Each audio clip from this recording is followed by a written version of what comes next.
எப்படிங்க வந்தீங்க? எங்க இருக்கு வீடு? சரிங்க. என்ன பிரச்சனை? என்ன பிரச்சனை? வீடு அனுமானம் போட்டோம். அனுமானத்தில் முடிவு போடணும். வீடு வாசல் எல்லாமே பிள்ளைங்களை எடுத்து வைக்கிறோம் சார். சரிம்மா. சரிம்மா, கண்டிப்பாக பண்ணுறோம். உங்கள் நம்பர் மட்டும் கொடுத்துட்டு போகிறீங்களா எனக்கு போகும்போது?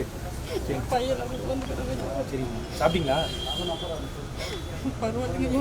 சரி நீங்கள் இல்லை ஏமா ப்ளீஸ் அதாவது ஒழுங்கு வாங்க. நான் ஒழுங்கு கண்டிப்பாக நான் பண்ணுறேன். கண்டிப்பாக நான் பண்ணுறேன். அழாதீங்க. தயவுசெய்து அழாதீங்க. இல்லை கண்டிப்பாக இங்கே இருங்க. நான் நம்பர் தரேன். நான் வந்து நம்பர் வாங்கிட்டு போகிறேன். தைரியமாக இருக்கு. ஓகேவா? கண்டிப்பாக பண்ணலாம். சரி பார்த்துக்கிட்டு எங்கேருந்து வரீங்க? படுப்புலேருந்து வரணும். சரி இங்கே இருங்க, நான் வரேன். உட்காருங்களா? இங்கே தான் உட்காருங்க. நீங்கள் உட்காருங்க வாங்க. நான் அந்த கொம்பக்குன்னா ஒரே நிமிஷம் எங்கள் ஃப்ரெண்டுக்கு ஒரு வாட்டி போயிட்டு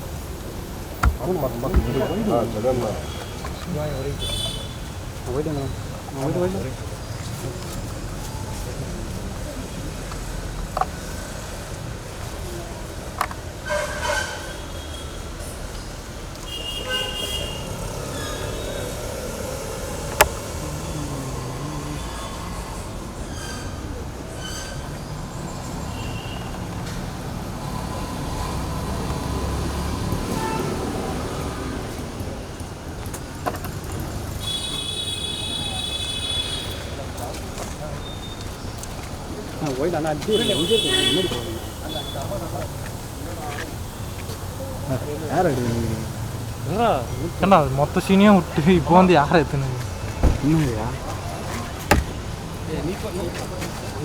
நீனா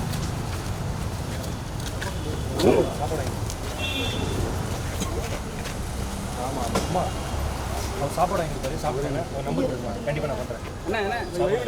சரிங்க பாருங்க. நம்பர் வழிவிடுண்ணா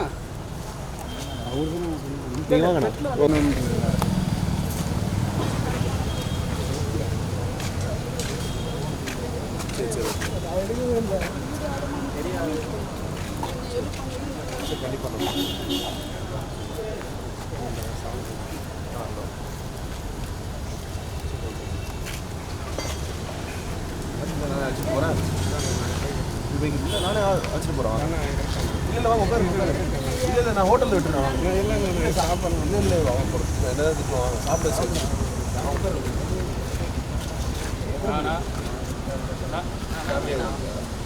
உட்காந்து ஹோட்டல்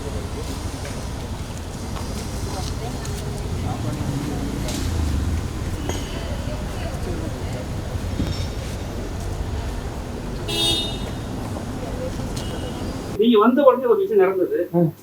வந்தோடனே நீங்க பாத்துருக்கீங்க. வந்தோடனே பாத்துருக்கீங்க. இப்ப நாங்க அடுத்த வீடியோ போடும்போது ட்ரோல் ஆகும்ல. நீங்க என்ன பாலா போற இடத்துல மட்டும் வந்து நிக்கிறாங்க, ஹெல்ப் கேக்குறாங்க. பாலா என்ன அவ்வளவு ஸ்பெஷலா இல்ல மென்ஷன் பண்றாங்க. என்ன மென்ஷன் பண்ணாலும் உங்களுக்கே தெரியும். பிளான் பண்ணி பண்றாங்களா? அதை பத்தி இன்ஸ்டால நான் வந்து வரேன்னு சொல்லிட்டு இவங்க ஒரு போஸ்ட் சொன்னாங்க. போஸ்ட் போட்டேன். அதான் அவங்கள்ட்ட கேட்டேன், எப்படி வந்தீங்கன்னு கேட்டேன். நான் அது மாதிரி என் பையன் சொன்னாரு, இன்ஸ்டாகிராம்ல போட்டிருந்தீங்க, அதை பார்த்து வந்தேன்னு சொல்லிட்டு. அவங்களுடைய நம்பிக்கை என்னன்னா, இந்த பையனை பார்த்தா ஏதாவது உங்களுக்கு கிடைக்கும்னு சொல்லிட்டு. நம்மளோட நம்பிக்கை தான், நம்மளால முடிஞ்சு சம்பாதிக்கிறத கடைசி வரைக்கும் கொடுத்துக்கிட்டே இருக்கணும். அதுதான் நம்மளுடைய நம்பிக்கையை, அதை வந்துட்டு தான் ஓடிட்டு இருக்கோம். ஸோ யார் என்ன சொல்றாங்களோ அதை நம்பி நமக்கு அது மைண்ட்ல இல்லை. கேப்டன் விஜயகாந்த் சார் சொல்ற ஒரே ஃபார்மா தான், நம்ம ஒரு இலக்கை நோக்கி போயிட்டு இருக்கோம். இந்த காலம் வாங்கி இந்த காலம் விட்டு நம்ம வேலையை பார்த்துட்டு இருக்கோம்.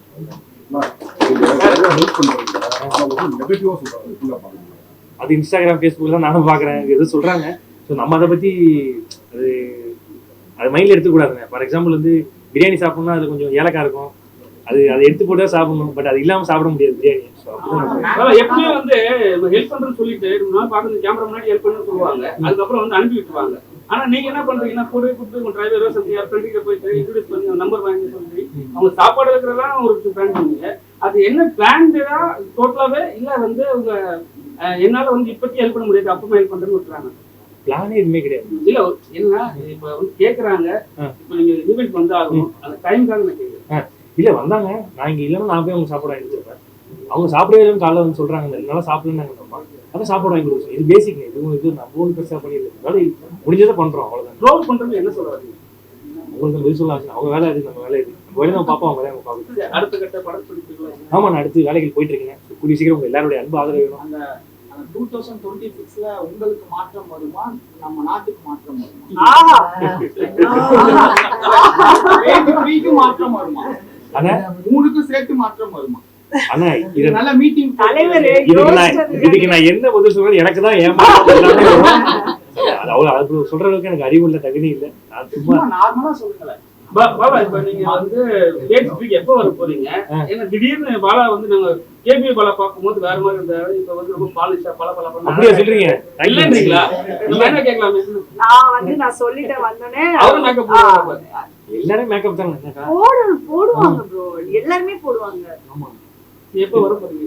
அவங்க கூப்பிட்டா நாளைக்கு வந்துடும். என்னஜி போனை விட்டு போயிட்டு திருப்பி திரும்ப வருவாங்க.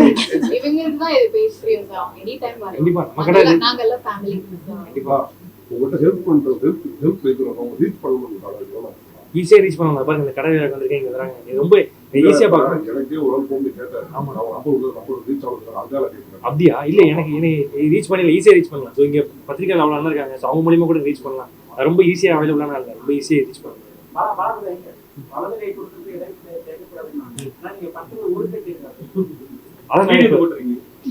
இப்போ ஃபார் எக்ஸாம்பிள் வந்து நம்ம ஒரு விஷயம் கெட்டது பண்ணா அதை ப்ரமோட் பண்ணக்கூடாதுன்னு சொல்லுவாங்க.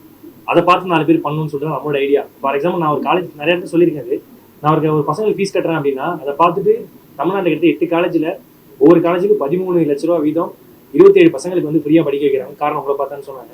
அப்புறம் வந்து நான் வந்து வீடு கட்டி கொடுப்பேன். அதை பார்த்துட்டு ஒரு பிரைவேட் கார்பரேட் கம்பெனியில் அவங்க ஆஃபீஸர் செக்யூரிட்டி ஒரு 13 பேருக்கு வீடு கட்டி கொடுத்துருக்காங்க. ஸோ இந்த மாதிரி நிறைய சொல்லிட்டே போகலாம். ஒரு குழந்தைக்கு வந்து கோடிக்கணக்கில் இன்ஜெக்ஷன் தேவை அப்படின்னு சொல்ற மாதிரி ஒரு வீடியோ நான் போட்டேன். அதை பார்த்துட்டு கோடிக்கணக்கில் கனெக்ட் ஆச்சு. ஸோ நம்ம பண்றதை பார்த்து நிறைய விஷயங்கள் பண்றாங்கன்னு நினைக்கும் போது அது நமக்கு எதுவுமே சரியா தருது. அது நம்ம வேலையை நம்ம பாக்குறோம். ஸோ அவங்க வேலை அது நம்ம பண்ண முடியாது. இது பேச்சு தாண்டி வரங்க போயிருக்கு. மருத்துவமனை எல்லாம் கட்டணும்னு சொல்லிட்டு நிறைய பேர் உதவி செய்யறது. அந்த மருத்துவமனை கட்டக்கூடிய அந்த விஷயங்கள் என்ன தூள் ஆச்சு அப்படின்னா, பாலா கட்டுற விஷயங்கள் நல்லதுதான். நீங்க லட்சங்கள்ல வந்து சம்பளம் வருங்க, கோடிங்கள்ல சம்பளம் வரவங்களுக்கு ஏன் அந்த எண்ணம் வர மாட்டேங்குது, இவருக்கே அந்த எண்ணங்கள் வந்து வருது அப்படின்ற விஷயங்கள் வந்து ட்ரோல் ஆச்சு. நீங்க கண்டிப்பா பார்த்துருக்கோங்க. அதுக்கு என்ன ஐயோ அவங்கள பத்தி பேசுறாங்க இல்ல நீ அதுக்கான விடை மட்டும் சாச்சா. அதெல்லாம் ஒண்ணு நம்ம சம்பாதிக்க. நான் ஹாஸ்பிட்டல்லாம் கட்டல, ஒரு கிளினிக் சின்னதா கிளினிக்கா ஒரு வீடு கட்ட வேண்டிய இடத்துல ஒரு கிளினிக் கட்டல. நான் என்ன சொல்றேன், நீங்க ஒரு 1000 ரூபாய் சம்பளம் வாங்கினா ஒருத்தவங்க 1 லட்ச ரூபாய் சம்பளம் வாங்குறாங்கன்னா அவங்களுக்கு அந்த எண்ணம் வர மாட்டேங்குது. உங்களுக்கு மட்டும் சாச்சா அவங்கள பத்தி நமக்கு விமர்சனம் பண்றது நமக்கு அறிவு இல்லை. நம்மளால முடிஞ்சு நம்ம வேலையை கரெக்டாக பார்க்கணும். கடைசியாக நம்ம சம்பாதிக்கிறதே இல்லாதவங்க கொடுத்துட்டே இருக்கோம். அவ்வளவுதான் நம்ம பண்ணுவோம். மற்றபடி ஃபியூச்சர்ல ட்ரஸ்ட் ஆரம்பிச்ச ஐடியா இல்லை, ஹெல்ப் பண்றாங்க. ஆமா, அது இப்போதைக்கு ஐடியா இல்லை. இப்போதைக்கு சரி, எல்லாம் கட்டணும் எப்பதான் கல்யாணம் கட்டணும்? அதுதான் இப்போ நீங்க உங்களை மாதிரி யாராவது இது மாதிரி அழகா இருக்குன்னு சொல்லும் போது எனக்கு கொஞ்சம் ஆசை வருது. சீக்கிரம் வந்து சில நேரத்தில் ஷூட்டிங் போயிட்டு வந்து போதுலாம் நம்ம வந்து டயர்ட் ஆயிடுவோம். எல்லாருமே தான் இருக்கும், ரொம்ப டயர்ட் ஆயிடுவோம். ஒரு ஸ்பாட் போனோம்னா என்னென்ன பண்ணலாம்னு சொல்லிட்டு உங்களுக்கு என்ன வரும், என்ன தோணும்? ஸ்டேஜ் பிரேக் வந்து என்ன பண்ணுவீங்க? ஷூட்டிங் பிரேக்ல வந்து க்ரூமிங் வேற, ரிலாக்ஸேஷன் பண்றீங்க. க்ரூமிங் அப்படின்றது வந்து ஹேர் கட், ஏதாவது ஃபேஷியல்ஸ் அந்த மாதிரி பண்ணுவோம். பட் நீங்க சொல்ற அந்த டயர்ட் வந்து எது சூஸ் பண்ணுவோம்னா ஹெட் மசாஜ், இல்லைன்னா வந்து பெடிக்கூர் மெனிக்கூர், இல்லைன்னா மசாஜ், ஜென்ரல் மசாஜ் அந்த மாதிரி இருக்கும். ரிலாக்ஸேஷன்ஸ்க்கு அதுதான். அது ஆக்சுவலாக ஒரு விதத்தில் அது ரொம்ப நல்லது. பாடி பிளட் சர்க்குலேஷன்ஸ் வந்து நல்லா போகும், கொஞ்சம் அந்த ரிலாக்ஸ் மூட் போகும்.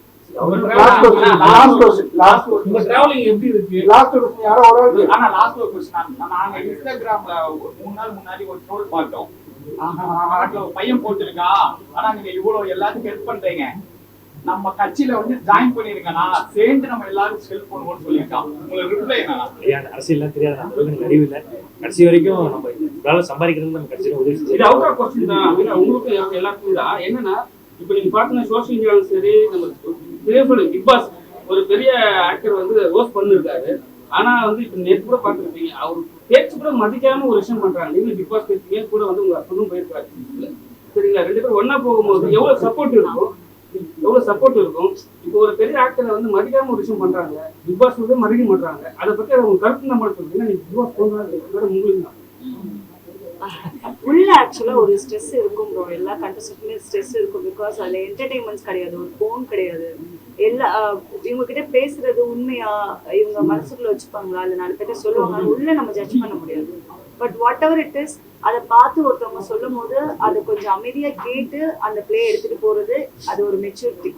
அது வந்து கண்டஸ்டன்ஸ் எனக்கு தெரிஞ்சு யாரும் இது பண்ண மாட்டாங்க. எல்லாருமே சம்டைம்ஸ் வந்து இந்த மாதிரி ரூடா பேசினா அது வேற மாதிரி வெளியே நல்லா ஆகும் அப்படின்னு ஒரு மைண்ட் செட் உள்ள இருக்கும் போது இருக்கலாம். பட் வந்து விஜய் சேதுபதி சார் வந்து நிறைய விஷயங்கள் வந்து க்ளூ கொடுக்குறாரு. லைக் இப்படி இருங்க, அது மக்களுடைய பார்வையில இப்படி இருக்கு அப்படின்னு சொல்லிட்டு அவர் அங்கங்க க்ளூ கொடுக்குறாரு. அது உங்களுக்கு புரிஞ்சுக்க முடியல, அந்த அளவுக்கு அவங்க உள்ள வந்து இன்ஃப்ளூயன்ஸ் ஆயிருக்காங்க. தேங்க்யூ.